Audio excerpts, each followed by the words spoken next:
What the fuck is up, everybody? It's John Escudero, and this is Dirt Sheet Radio podcast. I guess a newscast now. It always has been about professional wrestling.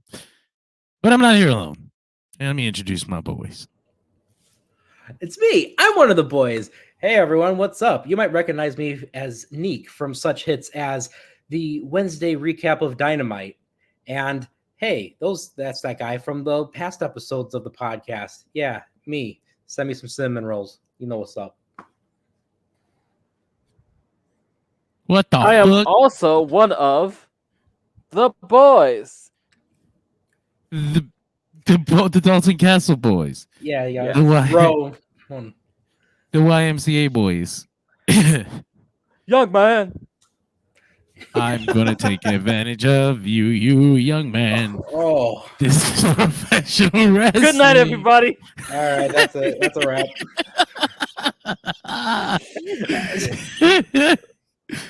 Yeah. John just wakes up and thinks of the quickest ways he can end this show. I would like to see how far we can go. Look what I found buried in my backyard. An actual skull belonging to... Does that skull have gums? I thought it had gums. It's got like little teethies. Okay. That's cool. Nick Barry's body's in his backyard. No big deal. Not that big about surprised. Don't we all? No. What? John, where do you bury your victims then? I don't. I eat them. So that was a couple of things. There was we never find that body. Our episode last week got cut short a little bit, but there was one thing I really wanted to talk about because it was near and dear to my heart, and that was the end of WWE Home Video. It already happened in America, actually. Like they had stopped manufacturing discs in they began to stop manufacturing discs in America, but you can still find them in the Walmart. I think you found mostly DVDs though, which is pretty sad, but it is what it is. Yeah. But it's over entirely. Like they're just gonna stop forever now. And I wanted to know if you guys collected those back in the day.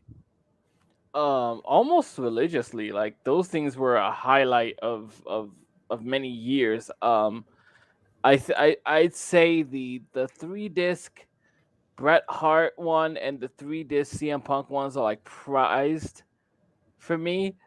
It was,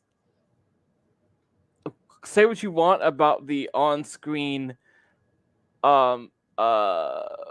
reconciliation between Bret and Vince.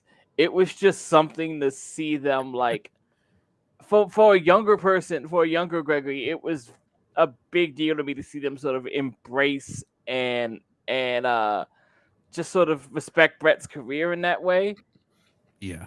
You know, because it was one thing like obviously he was always part of it and his name comes up in the important times, but like he was sort of persona non grata for so long, and it felt good to be like, yeah, it felt good to see them acknowledge, oh, this happened. And, I understand that. And the CM Punk one was just like, wow, this is the most comprehensive version of these things I've ever seen. We acknowledge the indies happened. Oh, with the ROH footage. That fucked me up. And the IWA Mid-South footage. Yeah. That's right. The Chris Hero match. Yes. Oh, fuck. That was a really good one. That was one of the best. Right at that DVD right now. Like, yeah. Like not only we're not just going to talk about it vaguely. Like, no. Here's clips. Here's Chris Hero. Yeah. Here's Samoa Joe. When you mentioned the Bret Hart, I guess there was like a wave of stuff that had come out in that time, and one of my favorites was the famously awkward Bret Hart and Shawn Michaels sit down DVD. I loved that with all my heart. I think it was like 3 hours long, and I remember sitting down and absorbing every fucking minute of it. We can do a fairly accurate representation of it now. John, recount something awful that Shawn did. I don't remember doing that, but I'm sure I was a bad person back then, and I believe you when you say it happened. but I don't have any recollection, and I refuse to take accountability. It is an hour and a half of Brett in itemized detail recalling Sean's bullshit, and Sean being like, "Yeah, probably, cocaine." Yeah, it's possible. This could have happened. I was on drugs at the time. I don't remember. Are you sure that wasn't Marty Jannetty? A bad person. All the people I care about told me so. So I'm just believing it. I love that fucking thing so much. That was probably my favorite. Fellas, what about you, Nick? Let me tell you, I was staring over right now at my collection while you guys were talking, and I'm reminiscing about my collection. One of the ones right there on top I have is grab that shit. All right, I want to see it. All right, I'm gonna grab it. I will be right back. Show it. Whip it out. You're making it weird. I'm gonna make Nick take it out. Oh my god! Just hang it. Man. Just hang it there. Don't do anything to it. Oh, jeez. Wow. Okay. Oh, it's another one that I bought and never watched, the Billy Graham one. It was really? Yeah, man. I never watched it. I haven't watched it even today. It was so beyond my knowledge level at the time. What was this, like 2005? I was like, I bought it because it was the latest WWE DVD release, and the fucking guy pushed it on me because I came to the store looking to see what they had. But I never watched it, I don't think. The Ric Flair collection is a gem. Even though it was before they tacked on the documentaries with it. Yeah, it's still a wonderful little like Flair. They kind of talk about this feud. Here's a bunch of the promos lead into it. Here's the match. I remember that was my giveaway that he was retiring. I mean, because it was like, it was that look at this shit. Like, look at this video that they played before the thing started. Like, he's so done. They made this very emotional. That's it. Listen, by that same token, here's one of my absolute favorites that it's a holy mother of revisionist history in a way, but at the same time, it's glorious for everything it has. And Rise and Fall of WCW. Wow. Okay. I actually thought you were going a different direction with that. Holy shit. I have so many others in that collection, like Survivor Series 2002, always just one of the favorites. And that's a very expensive DVD to acquire as well. Is it? Oh, yeah. Like, at least when I got it, like, you had a very hard time finding it for anything less than $50. Interesting. Holy shit. What the fuck? A lot of those like 2002 and prior ones are very rare and expensive. It was the same thing too when one of my proudest things that is from the other side of my collection, my VHSs, which talk about forgotten media, right? Is World War III 1996. Because holy crap, that VHS tape alone is like $150, $200 on eBay usually. I was able to get for like $40. And shout out to the person, I might have told the story on the podcast before, but shout out to the person who sent that to us, because at the time my mom was dealing with a bout of pleurisy, and the person sent that and a get well card, and that really meant a lot. So thank you to whoever sent that get well card. If you're listening, you are a real one. What awesome. That is awesome. What the hell? Yeah. That's beautiful. You've reminded me, and now that I think about it, it's if it was top three in no particular order, there's Brett, there's Punk, and then there is the daddy to your DVD, Nick, which is the Rise and Fall of ECW. God, 3 hours of a company I really only experienced live for a year and a half, but it still meant a lot to me.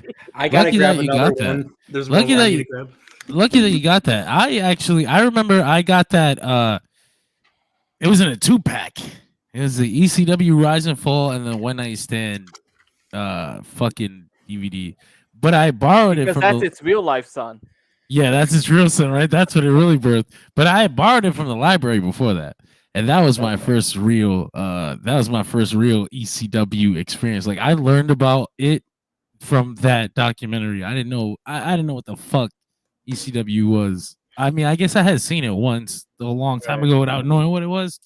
I know it now in retrospect, because I'm like, what other wrestling company would have been in New York on public access on a Saturday night doing a cage match with barbed wires in it, because that's all I remember. But now knowing what I know, I'm like, that was absolutely an ECW show. But yeah, that John DVD. has this idea of this vague, unidentified wrestling show he once found, and then just like, I see it now. My father, I remember him because he was the one who put channel surfing stopped there, and he's like, that shit looks real. What the fuck? That's yeah. So that was definitely a fucking ECW show with some reckless shit. A very going common on. reaction to ECW at that time. Right? You want to hear about something very reckless? So this was my most recent purchase, because you're gonna have a hard time finding and watching this, but just by saying that, you probably know what this is. Hello, the self-destruction of Ultimate Warrior. Yes. That is, it's so hard to find now, and at the same time, you're not able to stream it anymore either, because they're getting rid of that. Do they not have it on Peacock? It never happened. Now on Peacock, yeah. Holy shit! I didn't know that. No, it never happened, John. Never happened. And anytime like someone tries to upload it on like a Daily Motion or whatnot, it gets taken down immediately. I can imagine. We never did. I gotta get that file. I gotta get that file. See, as far as I'm concerned, that is more revisionist than even than taking credit for WCW. Mm-hmm. Pretending that DVD never fucking happened. Literally, the moment we started talking about revisionist history, I'm like, oh wait a minute, there's one even better.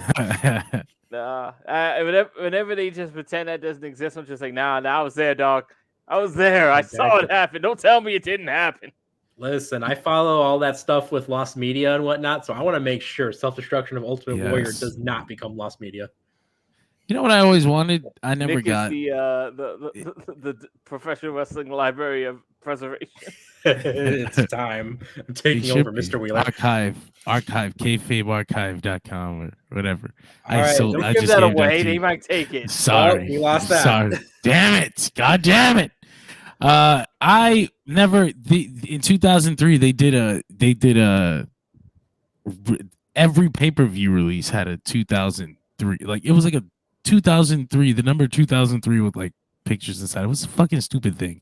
But if you got every pay-per-view, they would send you I know. I think I know what you're talking about. It had like the little thing on the sides of the spine, right? And if you put them all next to each other, it created the number 2003, right? And if you got them all, they would send you like a box, and you put them all in the box. And I never fucking got that thing, but I did get the WrestleMania anthology set. But I never sent me the box, but I have all of them like in 2003. You have them, you son of a bitch. You want me to go grab them? You fucking bastard. I'll leave them because that's like, I was gonna say because it's like 12 of them, but you're a bastard. You should look up the box. You should get on eBay and look up the box. Try to get the box since you have all of them. It's one of those things too where like I always just like store them like vertically. Yeah. So, yeah, I know what you mean. And they're like all up with all my other case, and sometimes like they push each other. So having something that solid, I guess, that isn't as malleable, if that makes sense. Yeah. Oh well, since you say that, well, I guess we'll talk about the education levels later. I use too advanced verbiage. I can't watch certain wrestling programs anymore. Let's talk about CM Punk. Right? Because why the fuck not? Because that's what this what podcast else would we talk about? Right? Self-destruction is CM Punk. Because we're always fucking talking about CM Punk on this podcast. I thought we were done talking about CM Punk. Here we are again. Apparently never. And it's every week. Apparently never. I think that this CM Punk in WWE thing. Well, I have my own feelings. I am trying to find our outline so I can guide us through the conversation in a way that makes sense. Truly analyze those feelings. Other people. Oh, there's other people? Oh, hey. CM Punk has been in the WWE, what, 2 weeks now? Oh, my God. It's been interesting for me. I've had my own feelings about it. Like, I thought I kept them to myself at first because I was like, this is my bias. I am still salty that he came and made a mess in AEW and then ran back home to WWE. That's you did the Russo strat. I'm proud of you. A lot of people made that mess. Fuck you. He came in, he sat around, he made his fucking crybaby bullshit, and then he ran away and to a structured environment that he needed to be in because he is a big old baby. No, that's fucked up.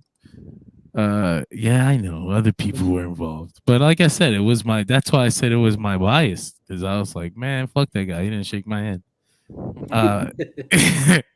But I felt like the first couple of weeks, his stuff felt a little, I don't know, dry and devoid of passion. But that was just me. I thought, but I asked around. I feel like other people felt the same way. I'm sure maybe you guys disagree. Maybe you think it's been excellent. You should probably speak up and represent those people who are screaming at me right now. I'm going to say something really controversial here, fellas. Go for it. I agree with a recent statement by Mr. Bully Ray. Oh, interesting. Bully Ray said this, and I agree with it completely. He said that CM Punk has spent the last 10 years completely trashing this company and everyone in it, and now he's going to come back and say, I'm home. It's like, no, you can't just all of a sudden change like that. Like, there's got to be like a process of healing in there, and there's got to be a process of, having emphasized that this is a place that you've wanted to be in, because for a decade now, this has been the opposite. Counterpoint, I would believe that more if they didn't so openly welcome him back. I mean, I get it. I get what you're saying, right? I think I'm because part of that is why I feel the way I feel. And I feel like they're probably also telling a story, and they want to go through this motion first. But sometimes it's like it's WWE, and sometimes I'm scared to give them that much credit. Invest your time, energy, attention. Then they fucking let me down. But it appears to be a new WWE, so I will let my guard down for a little bit, just a little bit. I'll peek out over the thing. That's how it happens, and then Punk does that Punk thing he always does. Fuck again. John's just gonna it's a slightly smarter WWE than it was yesterday. So I do wonder if they are sort of retreading his return in AEW as not like a fuck you to them and look at how we can do it better, but also like the idea that sounds exactly like what it is. Because it probably is. But speaking objectively, so that people don't go, well, he's just talking shit. I think it's to reintroduce the audience to CM Punk because they believe that it's so much larger that those people didn't even watch AEW. So like that probably didn't even happen to them. And they can just go forward with the CM Punk. Like if he just returned to professional fucking wrestling right now at Survivor Series. You mean like when they plucked Sting out of 7 years of obscurity? Yeah. Yeah, he hasn't been in the ring since WCW. Like, what? Hold on a minute. I mean, world champion. Ignoring world champion. Like, look at the ring. Get out of here. Christian wrestling league he briefly was in with Luger. I forgot that happened. Here's one of the other things too that I was just thinking about. Like, CM Punk is, always been this guy where like he sticks with his guns, and if he doesn't like it, he'll let you know it. And now I think too, it's so weird. I feel like it's WWE going out of their way to be like, hey, we make our people, even if they don't like each other, we make them work together. There's also that. It's almost like a way to force two guys to get over their bullshit. Like, okay, you two are working together now. You got to fight in the back. Well, welcome to your next 3 months. Goldberg and Jericho. Yeah. I'll always wish they were more bullish with that in AEW and just made them do the program and just been like, look at those potatoes. Oh, God, that's good television. Attitude reflect leadership there, homie. Fuck. Well, I mean, those are the only people that can make that choice, right? The fuck. That's why I said I wish they would have pushed forward with it. I wish you would have just done it.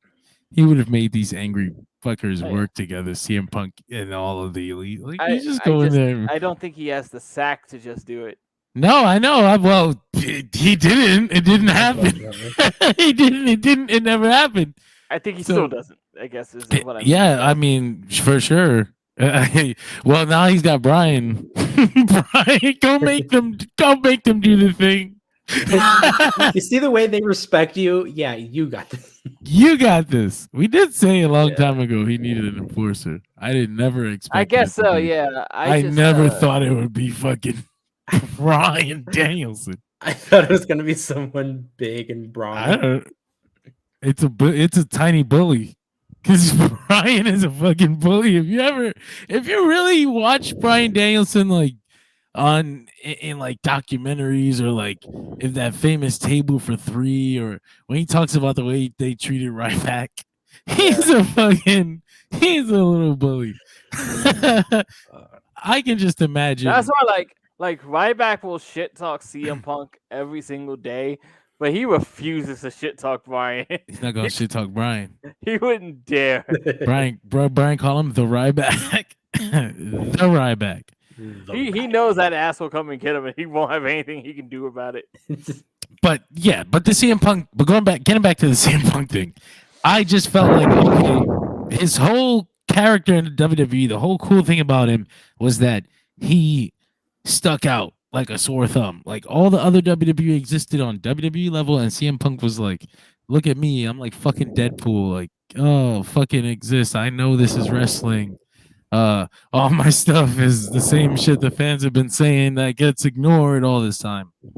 And he comes back, and it's immediately like this. I don't almost like corporate Punk. Like it's CM Punk in WWE's environment doing WWE things on the WWE level. He's not CM Punk the way he was. And that's why I think that they're going to get to that because there's no way that they're going to stick to this because this is a bit bland. But the Seth Rollins thing comes around and I felt like now we're cooking. Like now we got a little gas for this fire. I enjoyed that Seth Rollins promo on Monday more than I've enjoyed a lot of Seth Rollins shit in a long time. This was the first time in a while I've tuned into Raw because the second I heard about this, I'm like, really? This is happening? All right, I better go see that. Especially like two guys up against each other on the mic that hate each other. We saw the magic that happened, when you had Punk and MJF. I know it's different capacity, mind you, but when they had a microphone, it was magic. So I'm like, what happens if we add real hatred into here? It was passionate. It was heated. And Rollins had almost tears in his eyes. It was setting up a thing for later on too, which I don't think they're doing this program now. It feels like they're gonna get back to it some other time. Well, not just some other time. The road to WrestleMania. But yeah, the fucking as cool as this was, Punk still hadn't stepped out of that shell yet. Like he just kind of, left it. I feel like he will, but so far, this shit kind of sucks. Someone made a point that I thought was interesting, which was to say that and by someone I mean I had seen it on Twitter and whose name I don't remember anymore, but the point stuck out to me. The point had stuck out to me. The Punk of old, as people remember it and as people are referring to, necessarily doesn't work because the Punk of old was speaking to Revolution in the WWE, and technically that happened. Well, then we should do that. That should have been the thing. I hate to. I don't want to even go down that road because I hate to be like, this is what should have happened. Because I don't fucking write the show. But that probably would have been cooler if he came back and was like, look what I fucking did. Look at this. You're welcome. But would they ever let Punk take credit for that? God, and that's what sucks. Someone else take credit for this something? No. It's just a promo. Let the guy go out and talk his dumb shit. Damn, you guys suck. Okay, so another thing beyond just the WWE of it, there's just this feeling. I'm sorry, not to cut you off, but to an extent, to do so would almost be admitting that our product sucked before. Oh, it That's would, true. because it did. It was dark Yes, times. God damn it, but dark like times. but like a company, you never admit it out loud. It's Yeah. always been Yeah. good, and that's that. For sure. It's just when Punk came back, he was in AEW. It felt authentic because he felt it. You know, he felt that shit in his heart, and it came But out more on the importantly, we television, felt it. and we did feel it. It was like, wow, look at that. Look at of course, everything ends up the way it ends up, and it's been spoken about in massive detail over hours and hours of audio. But just this passionless performance, Punk feels so empty compared to the authentic Punk. Although ironically, the authenticity of CM Punk is what led is like he's so himself on television in real life that is kind of like a big factor in how things ended up. So WWE, you can't really be that though, because it's them, it's the machine. You fit into their mold, you fit into their cup, you do your job, and if you're good at doing your job, it will be entertaining. Manufacture your widgets, and occasionally you'll be given slight bits of freedom, and that's it. But that was one of the things too, was Seth Rollins spoke with feeling and emotion. Punk was a cold robot. I'll let you disrespect me like this one time. See ya. Royal Rumble. I'm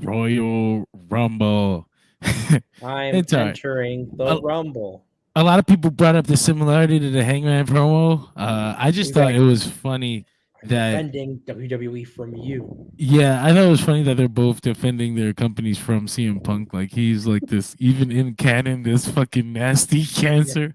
Like, they're not defending one of the company's primary titles. They're defending the whole company. I don't give a fuck about this belt. I'm trying to save everyone. You are a fucking cancer. That storyline touches me. That storyline resonates. There. I can root for this Seth Rollins guy for whatever reason. But that's just me, right? I'm not saying that this is objectively bad.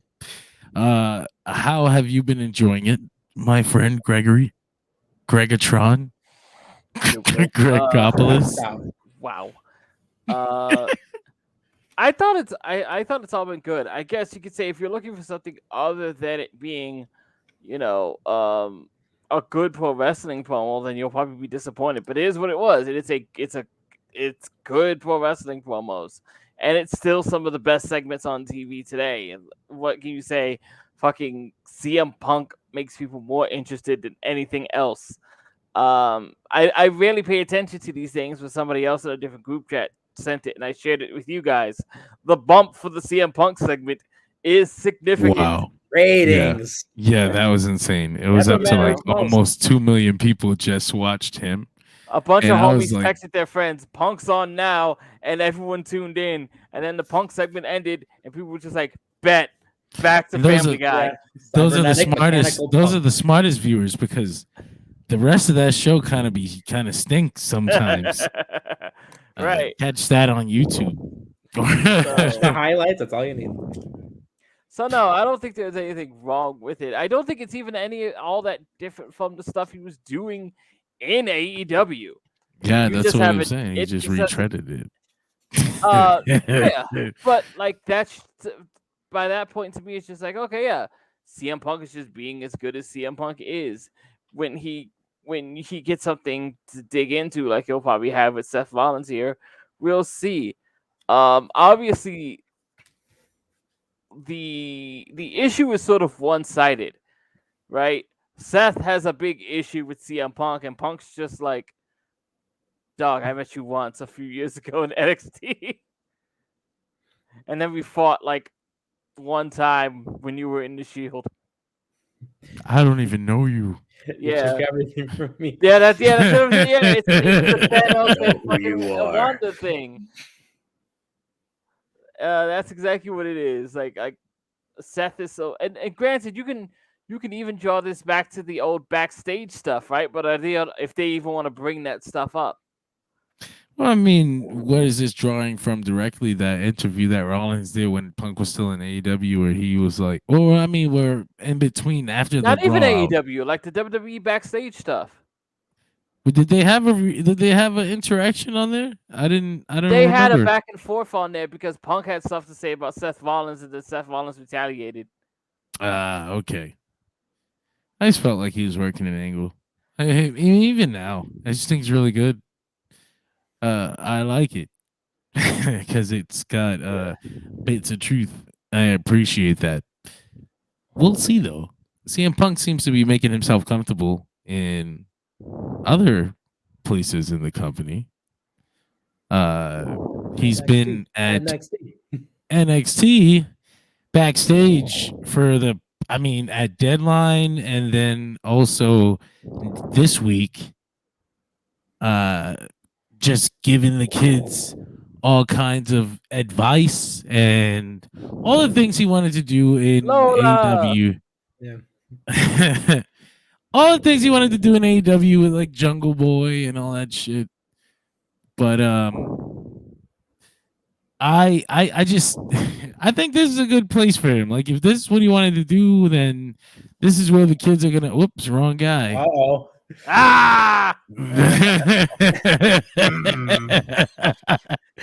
Which is also very interesting because like it's one of those things where it's just it's proof that like a lot of people want to paint it as sort of one-sided or whatnot, and it's very easy to do so. I thought it was cute that like Drew McIntyre had a whole promo about him, but the relationship Punk seems to have with pro wrestlers is more polarizing than it is one-sided. There seems to be a whole bunch of people that have like these really great things to say about CM Punk and had very, very uplifting experiences with him, and other people who are just like, that's the worst guy I've ever seen in my life. His tattoos are ugly and I hate his cupcakes. Because he's fucking great and cool and everything's awesome until you fucking kick his orange juice by accident. And then all of a sudden it's like, I hate you. I hate your mom. I don't want anything to do with you. Don't speak to me. Don't look at me. Like, you remember how he cut off every fucking... You remember Corey Graves crying like, he was at my son's birth and he won't even talk to me because I work here. Like, what the fuck? Like, that's the kind of guy you're talking about. Remember Christopher Daniels working high up within AEW and talent relations, and he's not even allowed to appear on Collision? Oh, fuck. That was rough. Tony Khan was lost the plot by that point. I think the Collision era was not something to look back kindly on. Was fucked from the whole beginning before it even started. Fucked all the way through. Like I can understand like preventing the Elite from showing up, but then when you got like Matt Hardy and Christopher Daniels, and you say they can't show up, it's like what? Yeah, it was getting crazy. And if there's he's just allowing it. If there's one thing two guys they really like to pair together have in common, it is paranoia at the top, which is Punk and Austin. That's great. That's right. They're at least talking about that. Austin would just have to be interested. I feel like things like that are always possible though. Like it's not like, wow, they were fucking talking. I feel like if Austin said yes to anything, they would be like, absolutely. Let's do it right now. It's time. So I'm not surprised at all that they were like, let's do CM Punk versus Steve Austin. Like, fuck yeah. I mean, personally, it's like it'll be cool. I think it'd be cool. It'll be a fucking big ass match. But that's part of what I remember about both of them and the way their relationships with absolute paranoia at the top. DTA. Yeah. And like, granted, you know, it's too where like it's the Royal Rumble and Stone Cold comes out and they eliminate each other. Get the fuck out of here! That's awesome. It's a shitty business. It's very easy to just like not trust people. Or yeah, for sure. A level of like disloyalty or you know, any sort of like impropriety because wrestling's for the shit people, dog. Dishonesty, that's not in my household, brother. Always will be. But he has been in NXT giving his advice and happily watching them listen. And it's kind Remember of too, Shawn Michaels has always said good things about CM Punk, even while he was in AEW. And it's like, oh, absolutely. If he ever wanted to come back, I would personally welcome him. It's cool that they're doing that now because they didn't particularly get along back then in the WWE. But I remember Shawn didn't want to work with CM Punk because of the straight edge society stuff being a little too close to Jesus. Jesus, I don't want to work with that blasphemer. Although, granted, people getting not getting along with Shawn Michaels is not exactly a short list. They shake hands. No, I'd CM Punk to the list for sure. He had on the Bret Hart hoodie, and I know they joked about that, but I feel like that was an expression of how he feels sometimes. One of those punkisms. I have my hoodie on. I am smiling with HBK, but I am always with you, my father. FTR just conflicted right now because they're just like, our boy is over here, but at the same time, Shawn made fun of us. They're like, look at you dusty. Nah, I love him, but he's with Shawn. You piece of shit. Which I alluded to earlier, that I know a lot of people who are just like, that motherfucker still hates Shawn. I don't care what they did. Right? It is that. I don't care what they do on camera. That's how it be though. That is pro wrestling. That said, I've stated it before. I'm pretty sure Goldberg has eclipsed Shawn on that list. I just wonder. I things are really cheery and happy for Punk right now, but I've been here before, man. I'm sorry. I keep dying just because I keep thinking of how Bret will go out of his way, even when it's not in context, to trash Goldberg, but he doesn't do it with Shawn. Yeah, I fucking hate that guy. Yeah, the pandemic was bad, but let me tell you about how bad it was when Goldberg kicked me in the head. If there's anything Bret Hart does not do, it is mince words.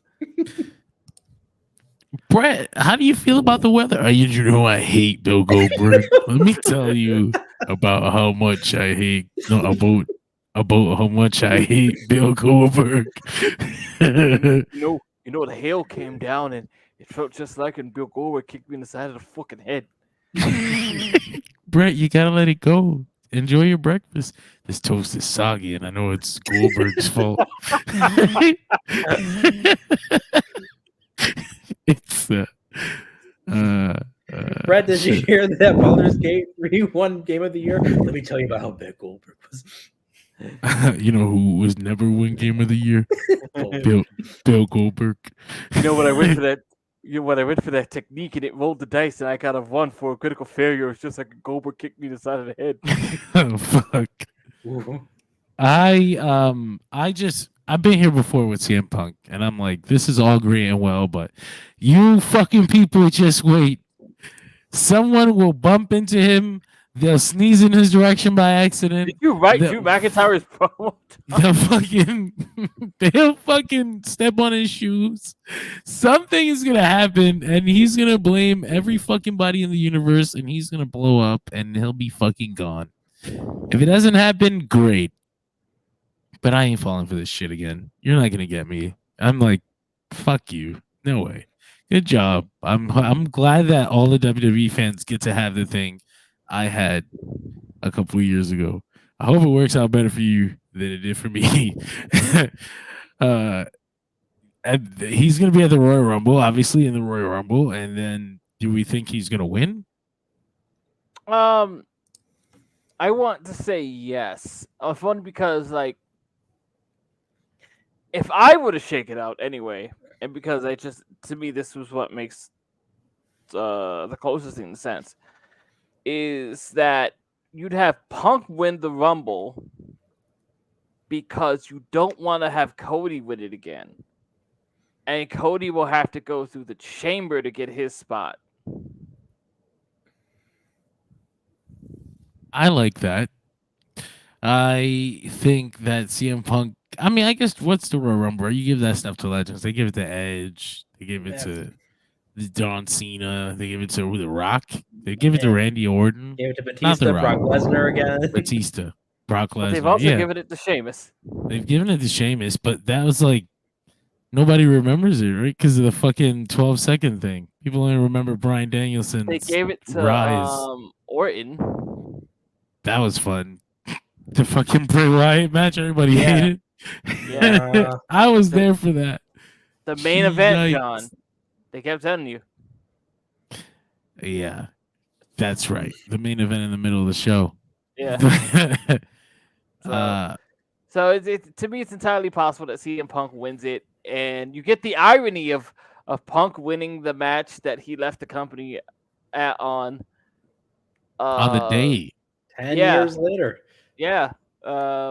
Just like they pretty much made a point to note out of the Cleveland thing.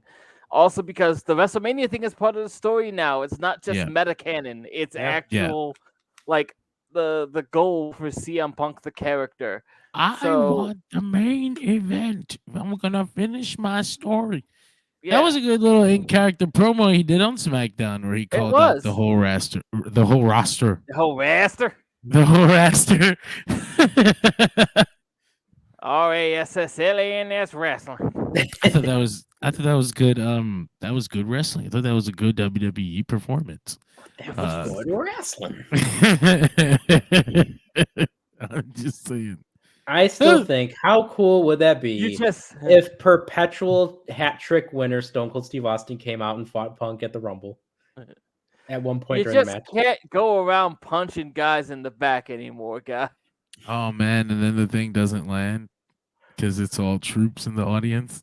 Like, it was actually Don't that punch was another people that was in the another thing back. that was another thing I saw, which I think I wholly misconstrued. Somebody made a comment that like, oh yeah, this is how much relevance AEW has. Punk made that comment and nobody said anything. I was like, no, I think it's because it's a bunch of military guys who don't know and are too fucking busy to keep up with the annoying bullshit of a smaller company. They've been preoccupied the last couple of years. It's almost like they're in the military. Crazy, right? They were just happy to see CM Punk. They just started chanting his name because they didn't know what was going on. Yeah, right. CM Punk. CM Punk. I know that guy. I know that guy. I know him. The relevant guy when I was watching 10 years ago. Yeah. So I remember him. So like, obviously everyone in TV land gets it, but like, yeah, if you're judging the crowd response to that line, it's like, I don't think that there's a reason they don't get it. Whatever, fine. It landed the exact same way that Jericho's line of Big Billy Starks did. Oh, fuck. That was rough. Holy shit, what a bad segment. Okay, so explain to me what happened tonight, because I saw a comment from IPV videos that startled me, which was somebody saying that the Jericho and Omega segment has to be the worst thing that Kevin Von Erich has ever lived through. It was rough. So Jericho and Omega come out looking all disinterested and not wanting to be in this ring for this promo battle. Because why do you put Kenny Omega in a promo battle, a back and that's forth? A bad decision. That's okay. He was ready for the dance battle. Yeah. Okay. No. Kenny was ready, but Kenny's always ready for the dance battle.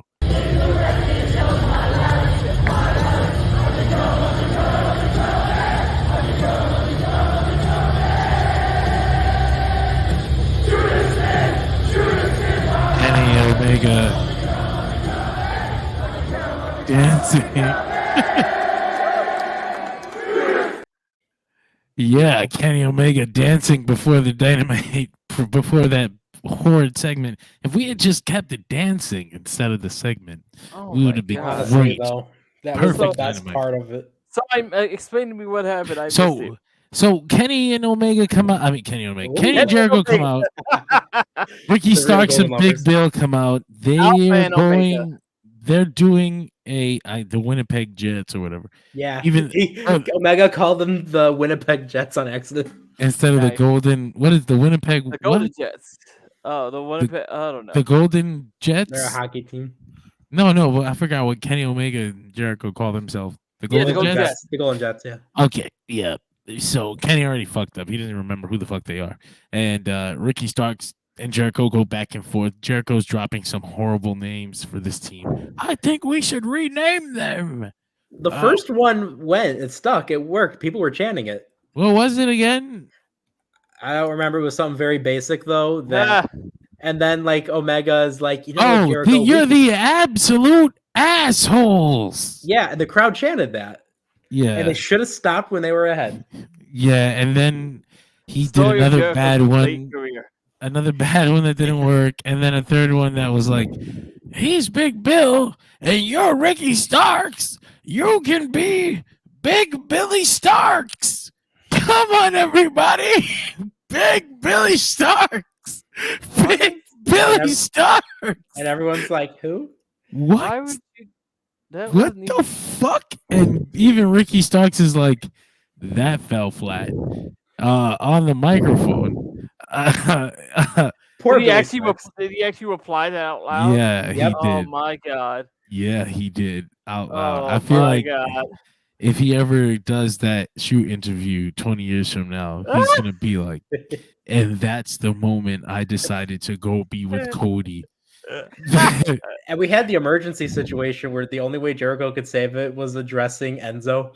Yeah, you just look He like did a not. dressed up version of Enzo standing. Yeah, fuck. Oh no. It was rough. That was rough. Get Kenny Omega away from this man. Yeah. Holy I shit. said this on the recap. Like, this got all the time. It did like 10 minutes almost. And the Von Erichs only got like 2 minutes. In Texas? In Texas. Oh, yeah. they were because when Tony Khan booked them for the fucking Texas show, he knew they were gonna give him the fucking Rampage. So he gave him 2 minutes on Dynamite. Not even live. They were taped. But they had their match on fucking Rampage in front of the Texas crowd. So And they get to join up with Orange Cassidy's Avengers. The Orange Squadron, if you will. the Orange Squadron. But to be directly clear, the Von Erichs are not all elite. No, doesn't This appear. was- This was Does not absolutely appear so. this was absolutely just a buy-in for the movie. Yeah, 100%. And they did it a couple weeks early, but they were already in Texas, so I get it. So they will have a match at World's End, and I kind of just wish Kenny would take Jericho out and get the fuck out immediately, but we got to deal with a couple more weeks of this shit. Remember when Kenny and Jericho was just like, "Oh shit, this looks like a cool match." It was. I mean, I would prefer that they fought each other now than this horrible fucking tag team thing. Okay, Jericho attached himself to Kenny and just ruined the fucking whole fucking thing. Like, this sucks. Like, how many years ago was that? 5-6 years ago? 2018, so 6 years ago. Alpha versus 5 Omega. years ago. Yeah, Alpha versus Omega. One of the things that led to AEW, right? Or so they say. It was. a There's lots of mistake. things. Like it. It's a fucking good match. Yeah, it was. Jericho taking the one-winged one-winged angel onto the chair and never wanting to take it again. Yeah, he was like, nope, that shit hurt. Fuck that. Speaking of Angle, have you guys seen the meme of Kurt Angle with his big eyes going Yeah, around? they won't stop showing it. Oh yes, God yes.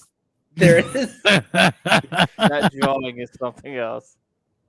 Me, recently divorced single parent, seeing the Hulk destroy my car after working 2 8-hour back-to-back shifts. and then lose.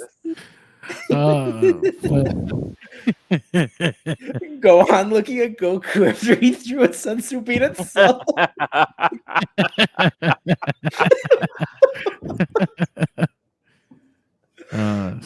Never forgive, never forget.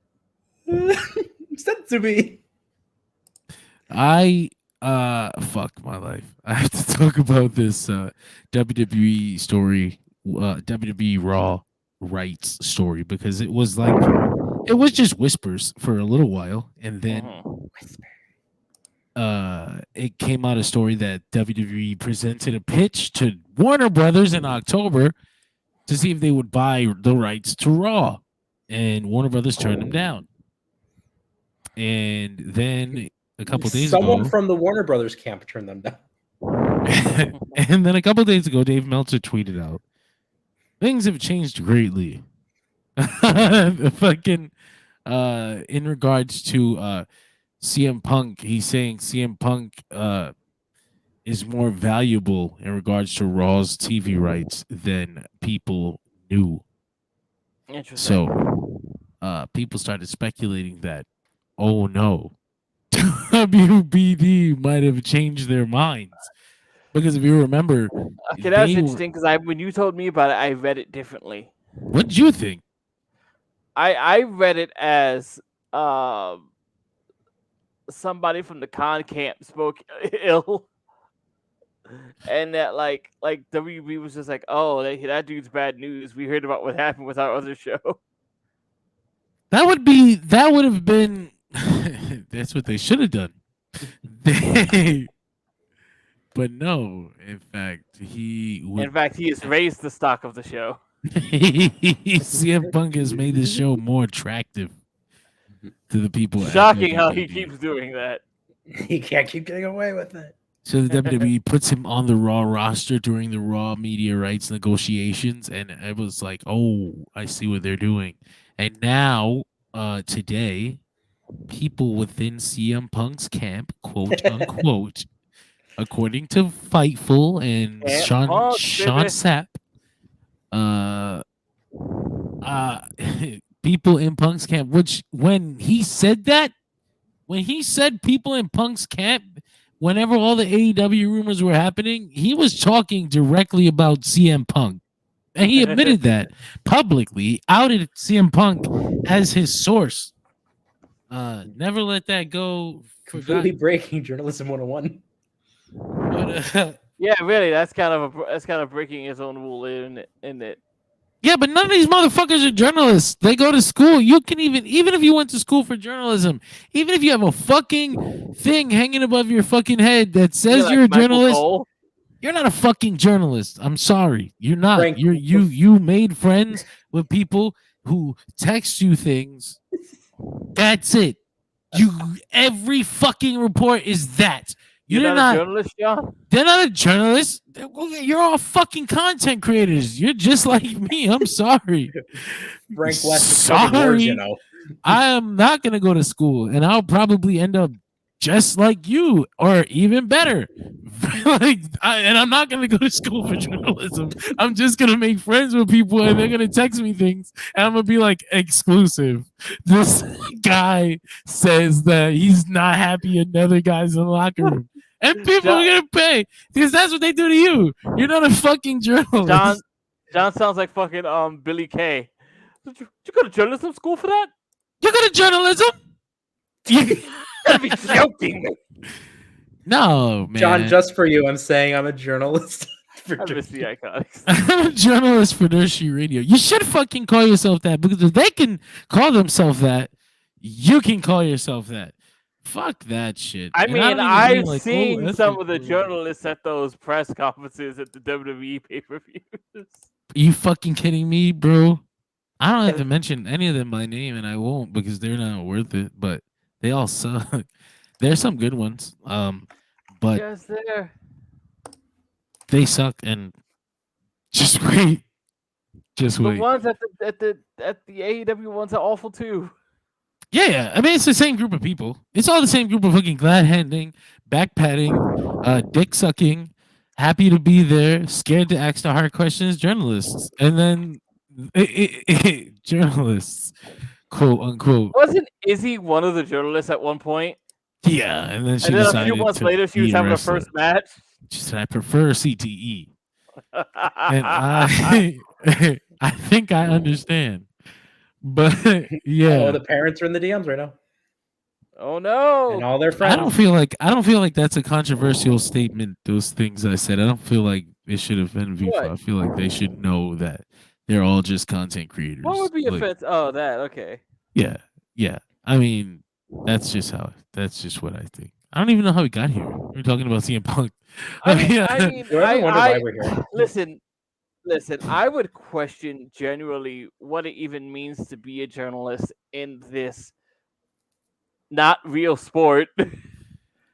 like I said, like when you do journalism, you investigate shit, right? You're fucking Dick Tracy, right? You're a fucking detective. You're looking shit up. Yeah. You're asking fucking questions. You hold on to all the information, and then after it's all done, you release a big story, and it's got all the details in it. And we collected information for the last 6 months and all of our sources together, and we fucking did this shit and did that, and now here's this wonderful story that you can aggregate and create 10 fucking articles out of.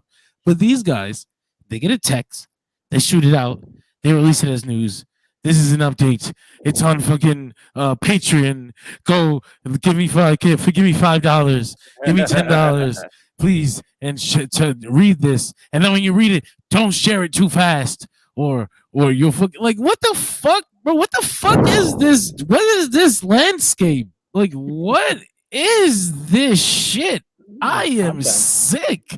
I am sick of it. I was never worried about these things. I almost hate I hate to have to be involved. I hate to have to take the news from these people and spread it, but it is information. So I do share it and talk about it with everybody because that's what information is meant for. But yeah, what the fuck? That was that all comes from us talking about these rumors that have been spread on Twitter by quote unquote journalists and content creators without any fucking real substance. So now everybody thinks WWE is speaking with WBD, and that is directly according to CM Punk's camp, CM Punk. But Sean Sapp says WWE sources tell him they don't know anything about it, and WBD sources tell him they don't know anything about it. So you don't know nothing. He also says that's what a bunch of people were telling him before CM Punk showed up in WWE. So like, you just never know, and none of these people know shit. But there is a lot of smoke, and it does lead me to wonder what happens to AEW if WWE does get into bed with Warner Brothers. As you said to me before, like this definitely has some of those old ECW on TNN vibes. Yeah, that's the first thing I thought of, where I was like, shit. Because does WWE still do the thing where they want, like, you can only have us? Like, you're not, yeah. If you want wrestling, you can only have WWE. You can't have the other thing. It's only us, not them. Real estate. I was thinking that they can just air both. Like, you can just air both. Like, what's the problem with being the wrestling channel? But I wonder if that's possible. No, I don't think so at all. Yeah. Would they want to then open the true forbidden door of all of wrestling?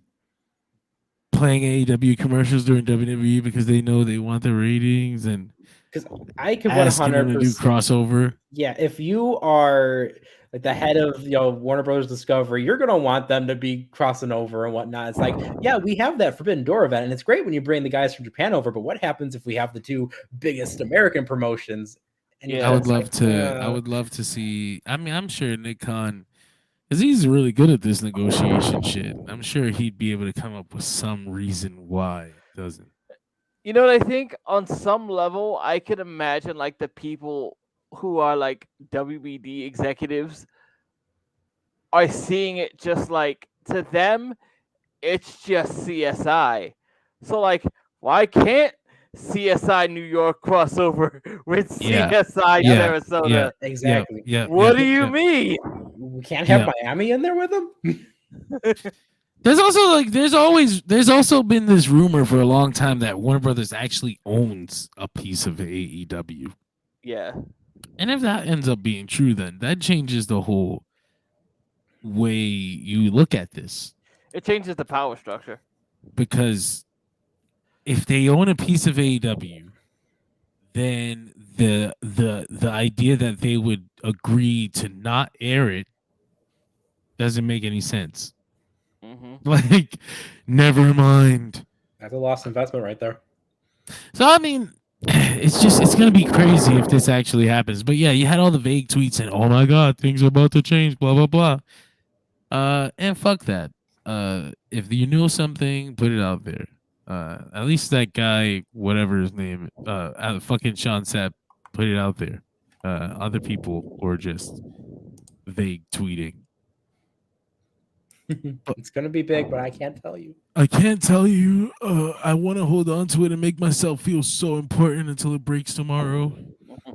Fuck you. And Bret Hart's just like, let me tell you the story about Goldberg. There was a study, not a study, but the people that collect the data for fucking, I don't know if it's like not census data, television rating data.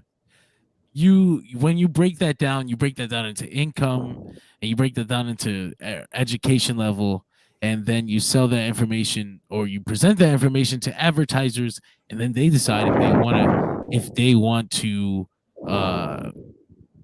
fucking air and buy ad space because ad space costs a lot of fucking money. Generally, they can't fucking sell expensive things to poor people, so they won't sell advertisements for like a Mercedes to people who are watching fucking wrestling, as it turns out. So what they found is, like, as of 2023 July, I want to say, the median incomes for people watching professional wrestling, and it's been like ranked almost. It's been AEW Dynamite is the people who watch AEW Dynamite have the highest income, according to this information. They had their median income is $61,000 basically a year, which is not very much, but it is more than the people who watch WWE Raw, who had their median income is $54,000.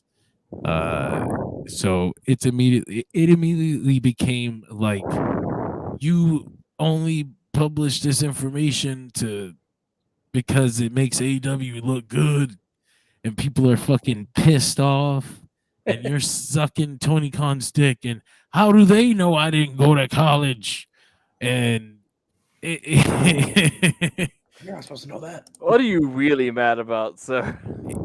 I thought it was fucking funny that people got so mad because they also reveal, like I said, the education levels, and it turned like people that watch 25% of the Rampage audience is college graduates, 24% of Dynamite, 24% of Collision, 20% of Raw, and 18% of SmackDown viewers are college graduates. And all these numbers are really low, but AEW has higher numbers than WWE, so that is what pissed off these people. And I thought that was funny because that actually proves that proves the education levels pretty correctly. You're acting just like someone would say a low income, low education person would act when being presented with the fact. I was like, but I mean, not many people can help their situation, and it's like lots of reasons why this is what it is. So I can see both ways. The thing that man accused of low IQ gets angry on the internet. God damn it! How can he say that to me? I'm gonna tweet about it. Stop using reasoning. And it was just presented as information because it's interesting when you think, wow, this many people watched WWE SmackDown on Fox. Why didn't they pick it back up? Well, it's because of this. This is what the information that advertisers were reading. All right, like if you And No, it go is ahead. significant to sort of know, like, well, what kind of fan base are you cultivating? Not only because it will drive the content, but also because it does have a significant effect on what kind of advertisers you can get. And what people tend to miss about, the way TV works is that the ratings are great, but the money is in the ad revenue. Yeah. Well, WWE though, the money's in the meteorites. The fucking meteorites. Holy shit. That is true, but that is, to be fair, also to That's what the to be clear other to people who may not understand, that takes a long time to get to. yeah. They did not have that for like that was a recent thing. That came within the network. Like that came within the network days. That's something that comes from having power of brand right there. When they got the Saudi deal, that was like, boom, we fucking made it. But yes, the Raw rights. It's a really interesting situation that's gearing up, and I suspect that by the time we record the next episode of Doshi Radio, we'll know where WWE Raw is going to be airing in 2024, and it's going to be interesting as fuck. I really hope that this doesn't mean that it's the end of AEW's relationship with WB, because that would stink. I imagine that USA Network would offer them get wrestling back on USA. I actually do. I really do think that they would, because they can get AEW for cheaper, similar advertisers, and the ratings wouldn't be that different. WWE Raw is pulling like 1.5 million average a week. You're AEW is saying pulling it would like be a trade. a trade. I know one of the cool things too to consider is if that was to potentially happen theoretically, then they could bring back Dark and Elevation if they wanted to. That would be cool. I miss it. I think another thing is that Raw could move off of Mondays in this thing. And that would leave USA looking for someone to fill in the Monday slot, and it would be kind of crazy to be watching Dynamite in the old Monday 9 to 11, 8 to 11 spot. Dynamite. Honestly, they got the logo already. They should just move Collision to that slot. Monday Night Dynamite. That's insane. It can happen though. 2024 is gonna be fucking nuts. Fun times ahead. Not really scary. 2024 if 2024 leads to another competing brand thing, oh boy, that's not gonna be good. Fucking gosh. I guess you could say Monday Night War, but I don't want to overuse that term. Monday Night War. No, it's not coming. Don't worry. We'll be okay. Be fucking yeah. So I read on the internet, but there have been some murmurs that there were people in AEW that weren't high on Giulia from Stardom. And I know, to me, I thought, well, they must be talking about Sheeta. I was like, Sheeta, please stop this. They're not here. They're not all here to hurt you. Wrestlers letting personal issues get in the way of money? What?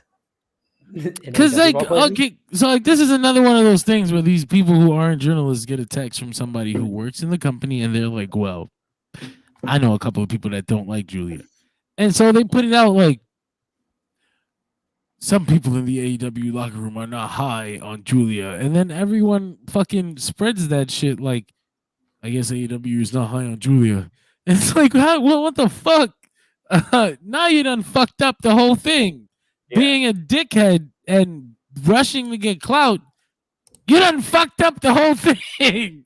You put that out there in the ether amongst wrestling circles, so now other sources that people rely on can repeat it. Fuck. Meltzer did the same thing. Meltzer did the same thing with the when Britt Baker tweeted that thing about MJF getting promo time and her not getting any promo time, and he tweeted out. A lot of people took that one and ran with it. Well, that well, even though like the company's making money and they're in a better place that they've been now, some people in the locker room are not happy. Like, bro, nobody's ever gonna be fucking happy. You're never gonna have a whole locker room full of happy people, even though they kind of did in the beginning. Given that, at least the perception. Because in the beginning, they were all happy to have jobs. even then, there was not Consistent income. everybody was not happy. That's just the way it works. But when you put it out there like that, it fucks the perception. So that probably made the Giulia thing hard. If she wasn't already hard on for WWE, if she hears anything like that, she's probably not even going to consider these people now. That being said, I also read that people in the locker room are pushing for Dolph Ziggler. You see, now this is the same exact thing that just happened with Giulia, but in reverse. So 3 people in the locker room think having Dolph Ziggler there would be a good idea, and you get a text from 3 people, and then you put it out as several in the locker room are pushing for AEW to sign Dolph Ziggler. And it's like, fuck you if you sign Dolph fucking Ziggler, but don't try to go after Giulia. Are you on drugs? Are you fucking insane? What does Dolph Ziggler offer this company right now? Bumps. Fuck, he can't even bump the way he used to. He's not taking that 360 Zack Ryder bump. Imagine if they were able to get that Ziggler from 10 years ago. Imagine if Ziggler still cared. That would be cool. With his brother. Nick Namath. I would hate this. I would hate this. I don't think they need anybody from WWE. I think their roster is full. I think you are full. You are fucking packed to capacity. Though, please sign Shelton Benjamin. Jesus, sign him and make him a coach. Sign him and keep him backstage. He would be such a good coach. Like Shelton would be great all around. Make him security. He can show up for cameos. Honestly, that's how you should sign Nick Namath. He'd end up being a Ring of Honor guy.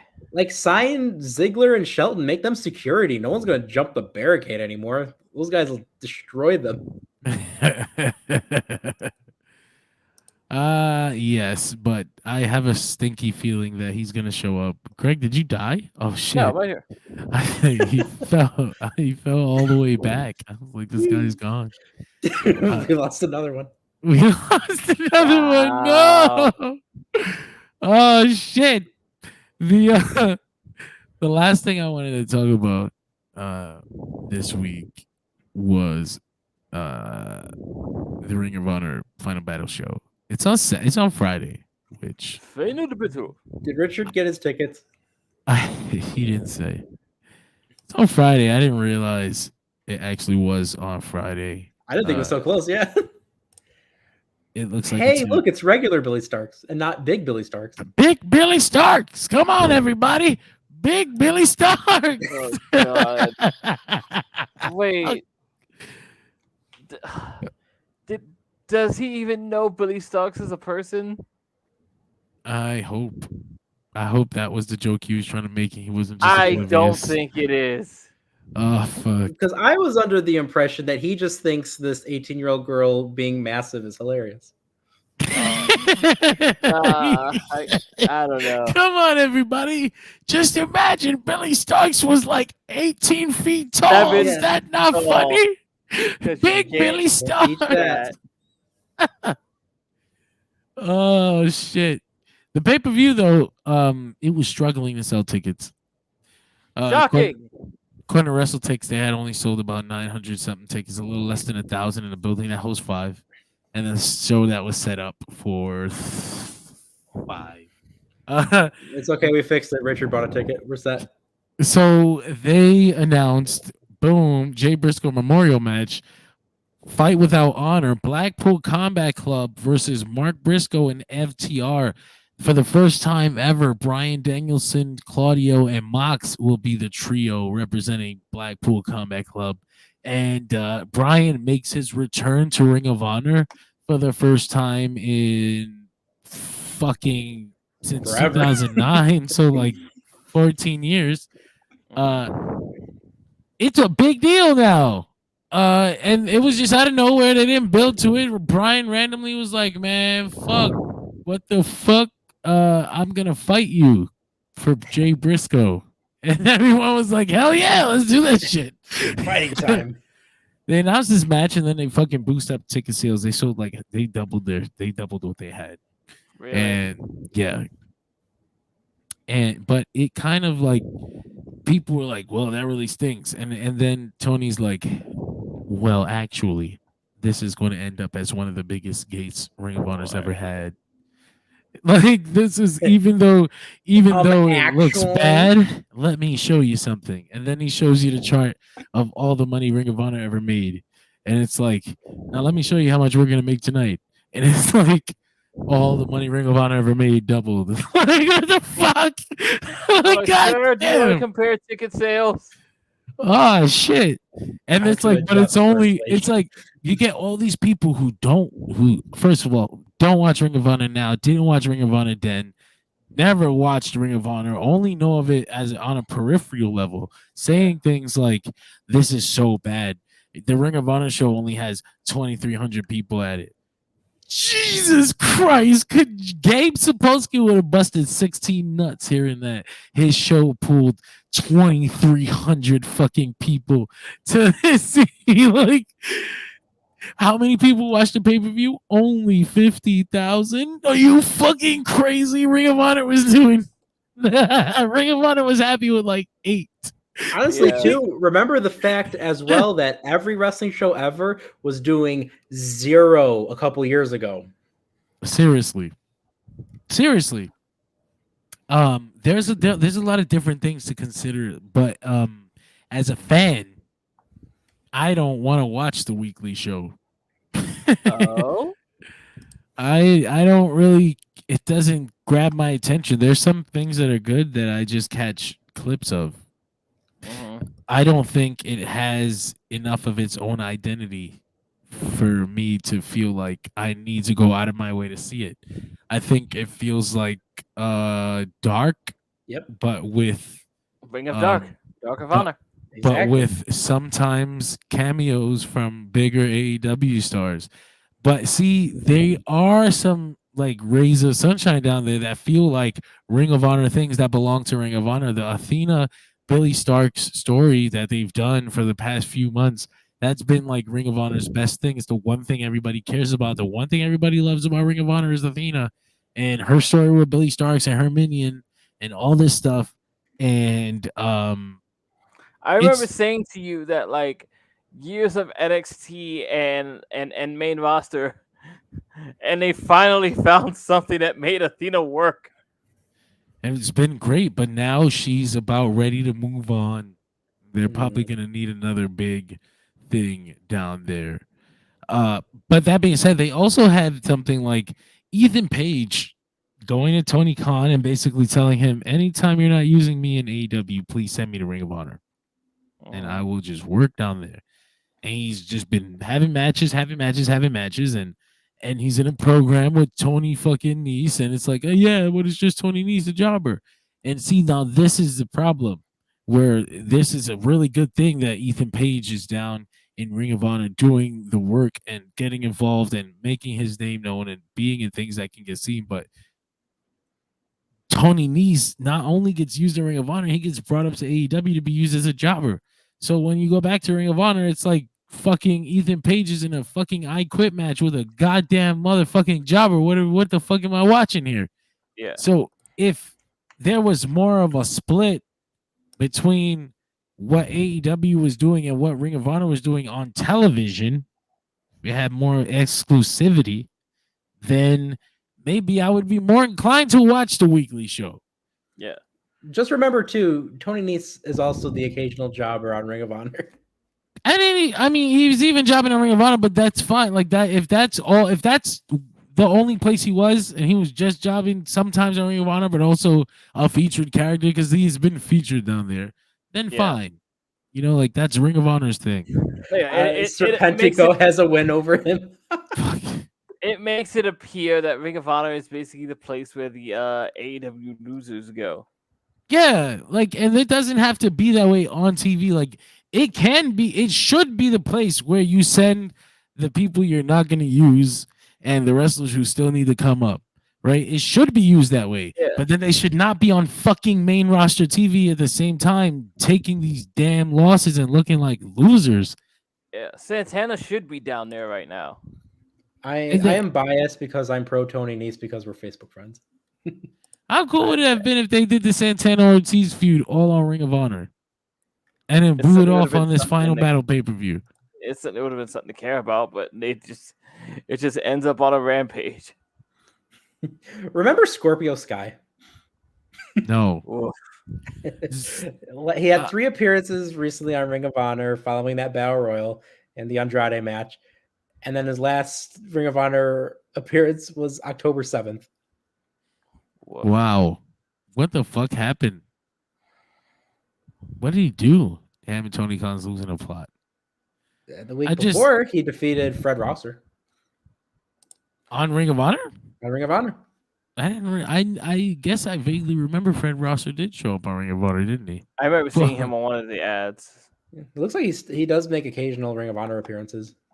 Man, that was so sad for me just because I remember thinking, year one, I was like, the only person here who has any future as a singles guy is Scorpio Sky. He doesn't have long. And he did not have long. It's fucked. Unfortunately. I really, you know what? I really enjoy the Ring of Honor pay-per-views. Man, they are just tiny little 5-match, 6-match cards, and they all go hard. And it's just like a little mini AEW pay-per-view, though. And the AEW pay-per-views always go hard. And they're almost all championship matches because they have so many belts.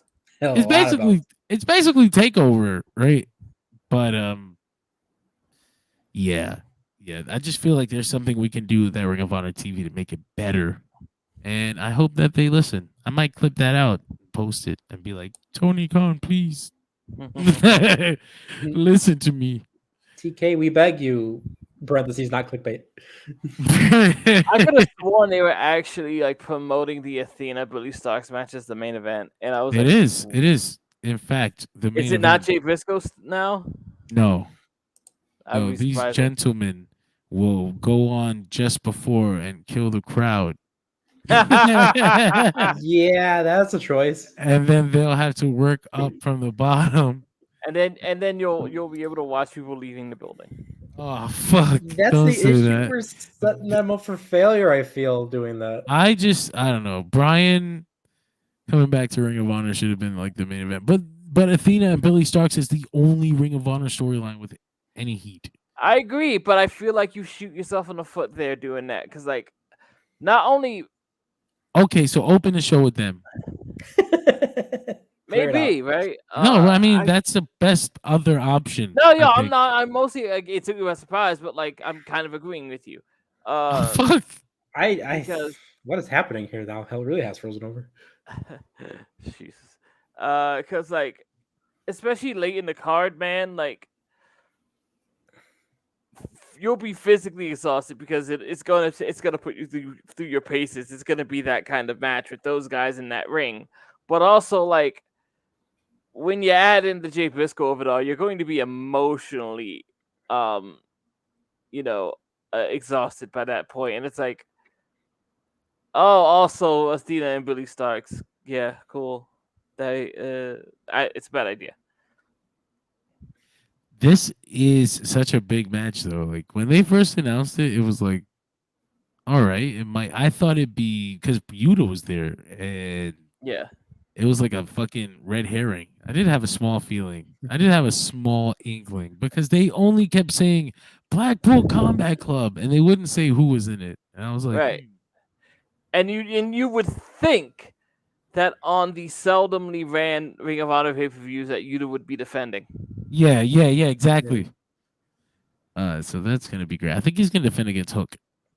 I'm not sure. They didn't announce that though. I also see that they are rerunning the Keith Lee Shane Taylor angle. They are. Yep. They are. There's a lot of old school Ring of Honor references tonight. They had Adam fucking Hangman Adam Page get referenced Yes. his Young decade boy. days. Okay. Roddy Strong was like, my young boy. Adam That's funny. Page.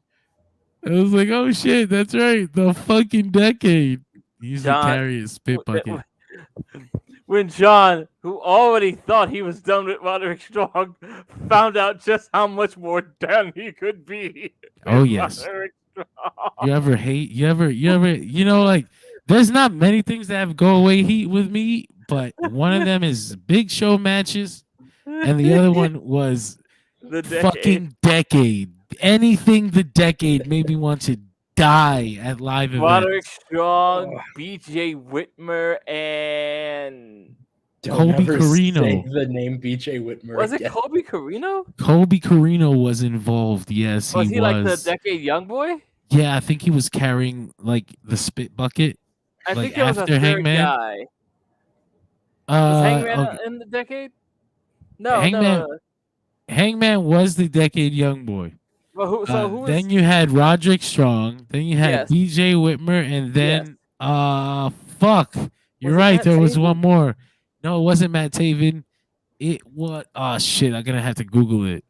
I'm working on it. The Google machine. I'm working on Jimmy Jacobs. Damn, there you How did you go. forget about Jimmy Jacobs? I try to. Jimmy Jacobs is Damn. still working there. Still working there. They Yeah. had a great match, Roddy and Hangman. Hangman and Samoa Joe being added into this MJF devil thing has been great for the storyline. Because fuck me, this thing is killing Vaguely me. off topic, by the way. I'll just ask you since you're here. The labrum, is that also from What? the elbow drop? Oh, I was like the labia. Sorry. Oh, Yeah. Wow. The What? torn labrum. The torn labia, because you weren't gentle.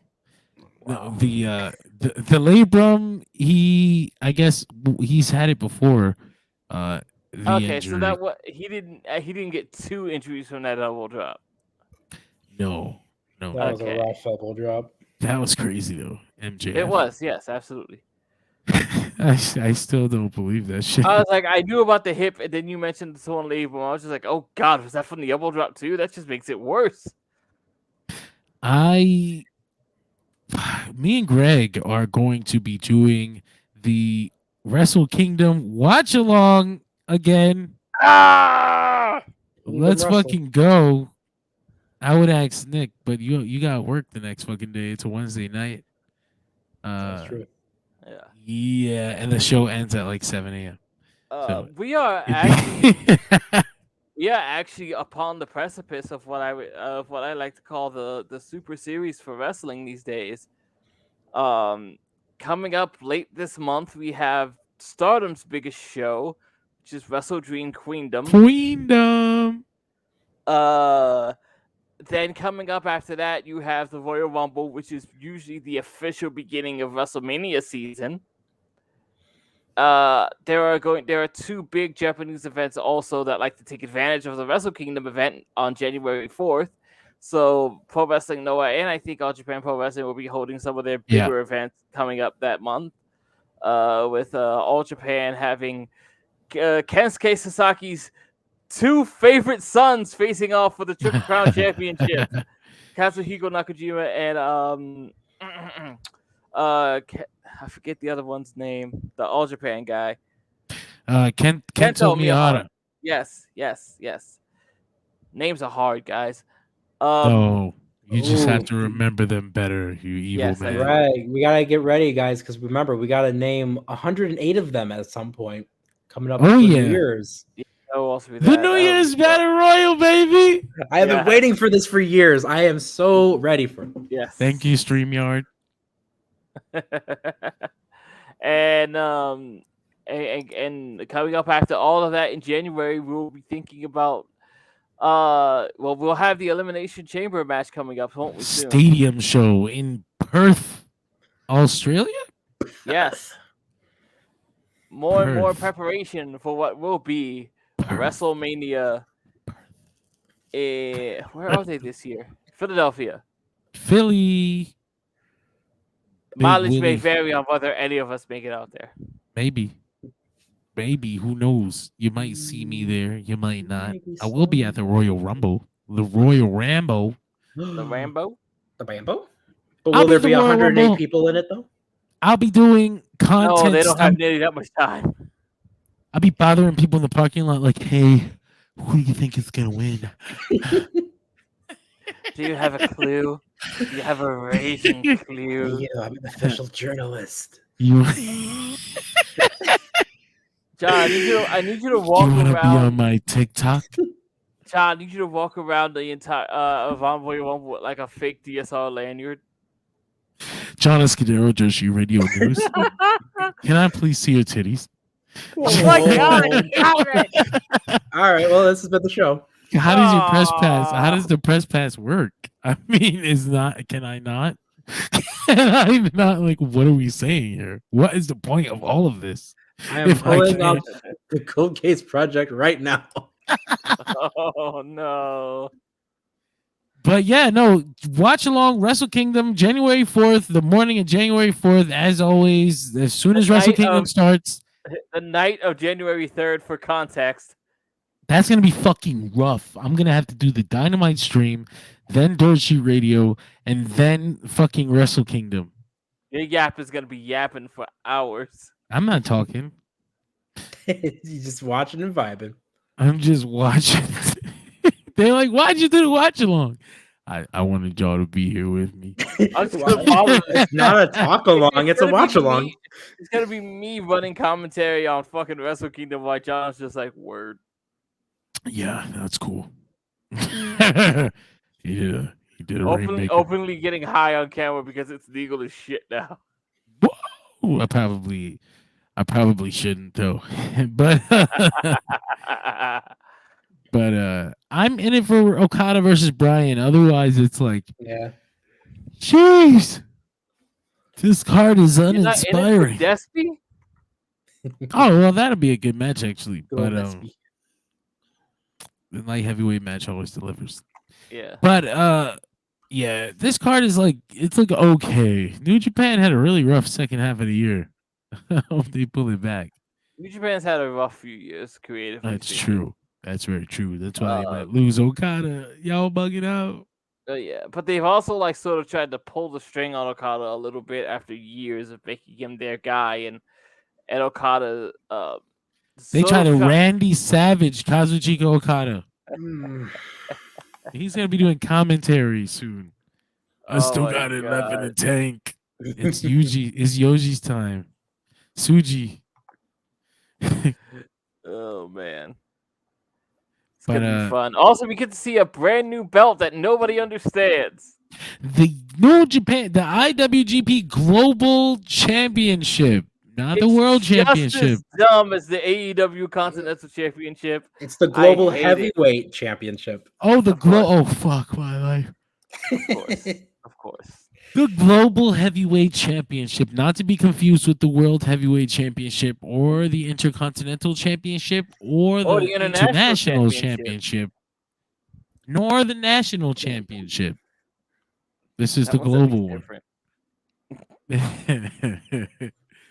I'm down. It's gonna be fun though. You meet us there, and then catch all the other Dirt Sheet Radio shows after every single episode of Pro Wrestling Television.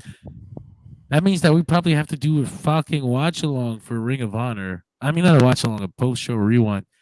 But That are is you also ever the going to do a SmackDown. post show for Rampage? This is Rampage, baby. Baby. I might have to this week. Fuck around. Everybody keeps talking about that main event.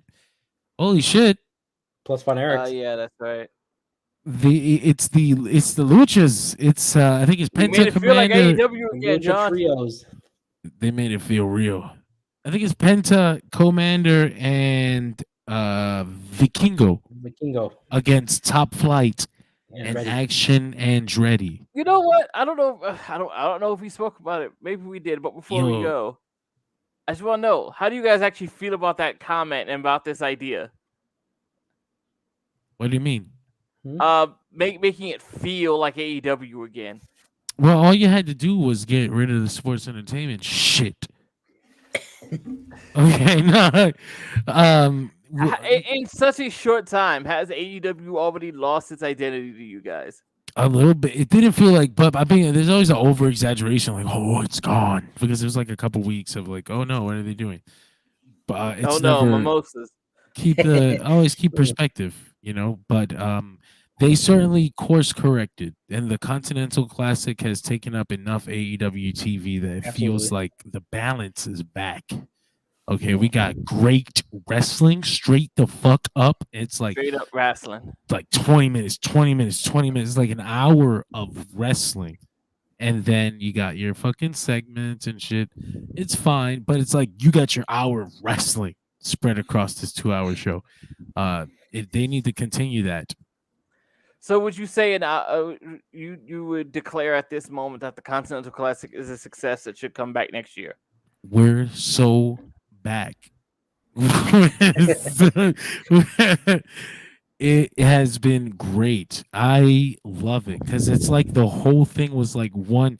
The way the whole tournament was booked was like, okay, we started the matches, they were all right, and then the wrestlers started getting hurt, and then we move on to the second phase, and they're working through the injuries, and the matches are a little more intense. And now Moxley and Swerve and Andrade and Brody and all these guys are kicking into that third phase, and all these last matches are gonna be full of all this fucking drama, and the finals are coming and shit. And I was like, okay, firstly, I want to address that because Swerve's shoulder was up. Oh fuck yeah! Both and shoulders were up. File a protest. Both shoulders were up. Yeah. Way up, right on camera. Come on, guys. We mentioned this on the Dynamite recap, and I think one of the big things about this is, point-wise, there's a potential for a triple threat to be set up final. with. Yeah, for the final with their Golden League. That depends on the rule set they want to use. They're going with the point, because here's what the situation is right now. Jon Moxley has 12 points. Yes. Jay White has 9, and Swerve has 9. Yes. If Mox, does Mox have a match left? Because if he has a match left, he has to lose it. If Mox loses and stays at 12, Jay White wins his match and goes up to 12, and Swerve wins his next match and goes up to 12, they will have a 3-way tie at the end of the league. Is that something they said officially? Yes. Yeah. Excalibur explained it on commentary. So but he didn't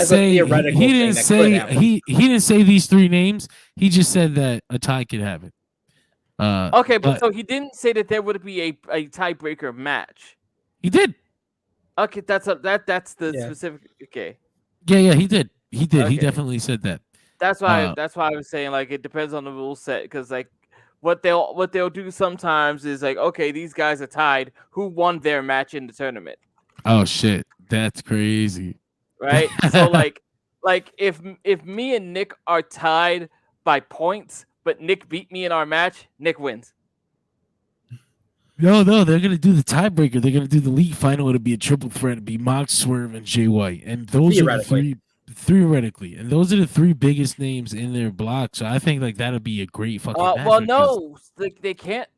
They can, right? But yeah, Mox has to beat Jay White. Does he? Yeah. Does he?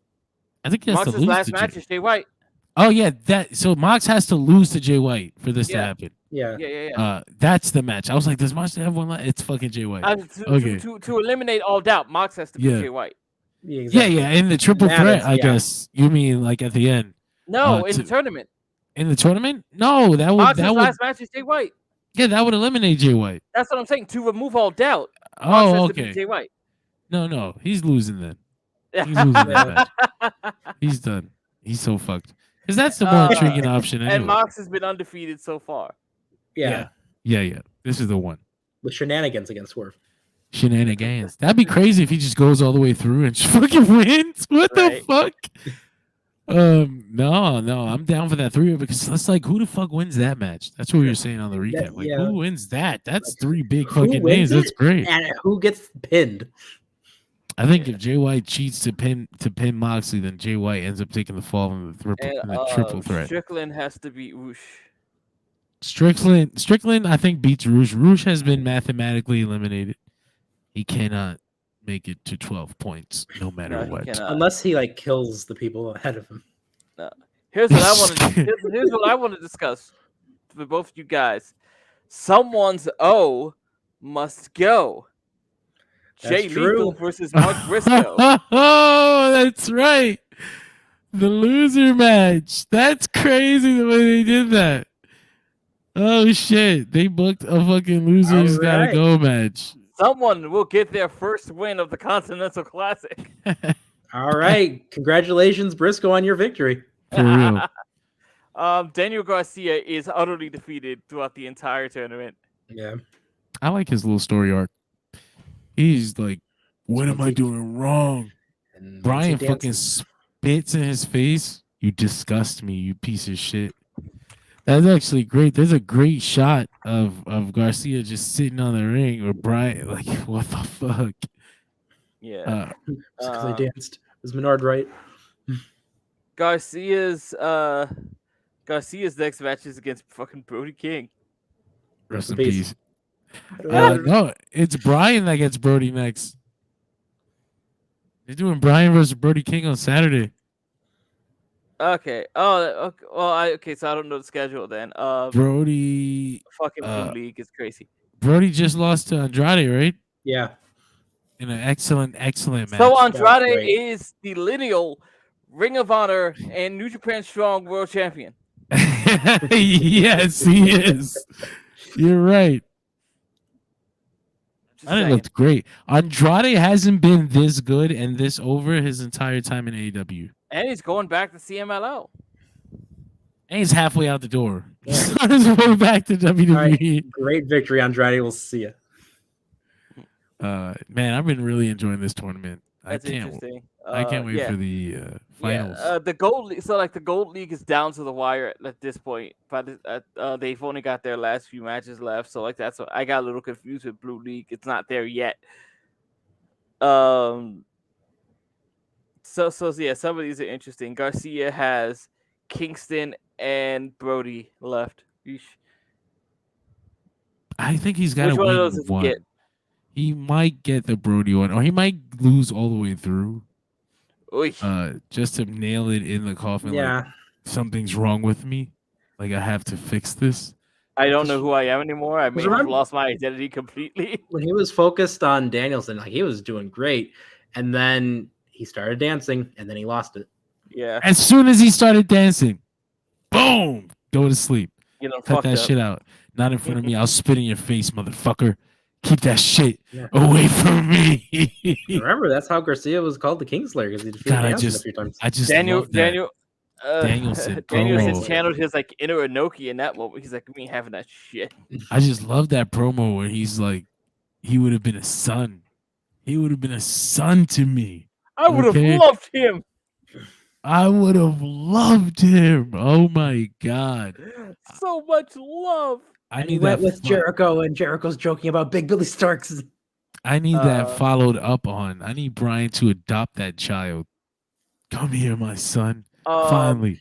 Christian Come on. Cage enters the frame. Two other things in the tournament in Blue League I think are very interesting right now. One, if Claudio Castagnoli defeats Andrade, that will make Claudio Castagnoli the lineal Ring of Honor Again. Japan Strong World Champion, which means the belt will have come right back around.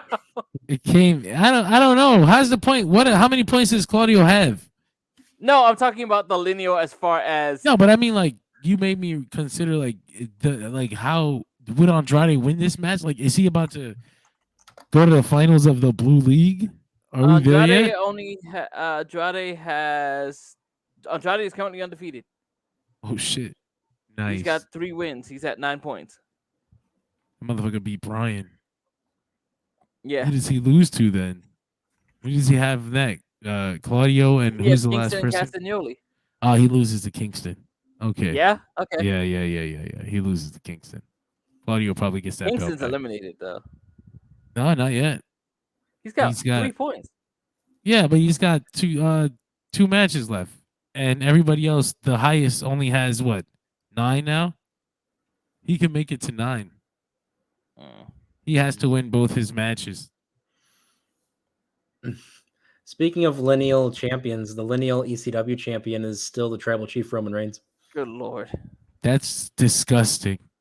I want to think about that.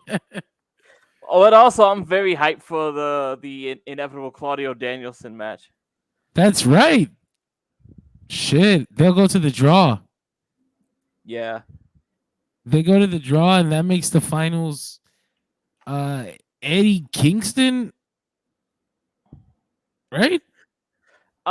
If Kingston wins 2, and Danielson and Castagnoli draw, then it just depends. Well, we still got to think about the Andrade of it all. Yeah, but I mean, there has to be a league finals match. So, the final 2 with the most points have to face each other. Sure. Yeah, my guy Eddie wins it. But I guess it's time. It's that time of the week to plug shit in your ass. Oh boy. All right. Well, I guess that's the end of the show. Wait, do they have time forever to plug things in the ass? If you put some lube and you do it gently, then I guess you have time for anything. I hate you so much. So do you remember that, speaking of lineal stuff, this caught my eye, and if someone saw my face earlier on this, if you're watching the podcast, remember when SummerSlam 99, Test and Shane McMahon in the permission to date Stephanie McMahon match? Oh my God. Yeah. So someone did the lineal championship for that, basically.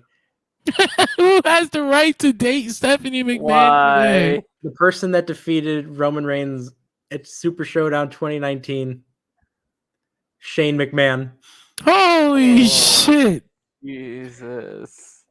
That's incredible. The top comment is, what is it with this long-term Shane booking? Because that's what that family needed. More weird, incestuous, I love this. Let's have a palate cleanser from all that.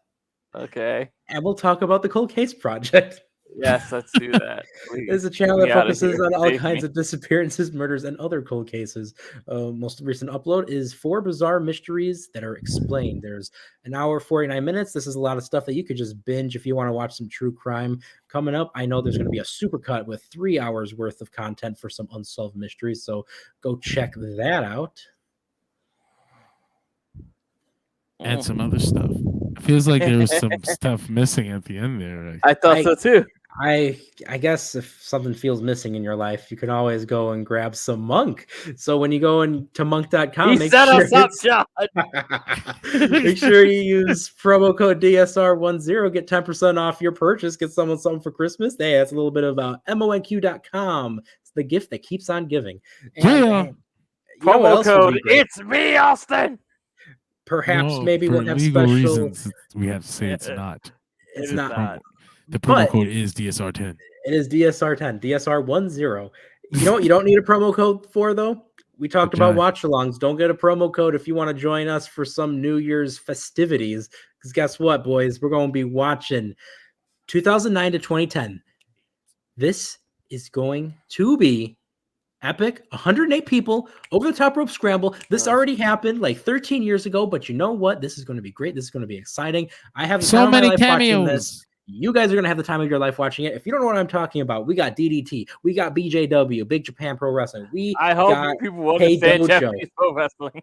Get ready. You got the best. You got mainstream, you got deathmatch, you got comedy, you got it all. Get ready for New Year's, y'all. Yes, the New Year's Dershi Radio Battle Royale. What is it, like commentary? What are we doing? We're watching, we're vibing, we're having a great time. Talking over it like a bunch of children. Exactly. I want to check something out when we finish this out, but check out all the Dershi Radio watch-alongs, the Dolphin Pod podcasts. Major Issues is out tomorrow. What's on Major Issues? On Major Issues, we have the most recent Netflix release starring Michael Fassbender, known as The Killer, based off a graphic novel of same name. Oh, shit. Yes. Kill! Break me down! All right. Okay, that's where we're going with that. Oh, cool. That's illegal. I can't. I have. I didn't mean to put that up there. Sir. Wait, that's illegal. But that's us, and we'll see you Sir. guys next week. So please join us again Hopefully. next time. Later. Peace.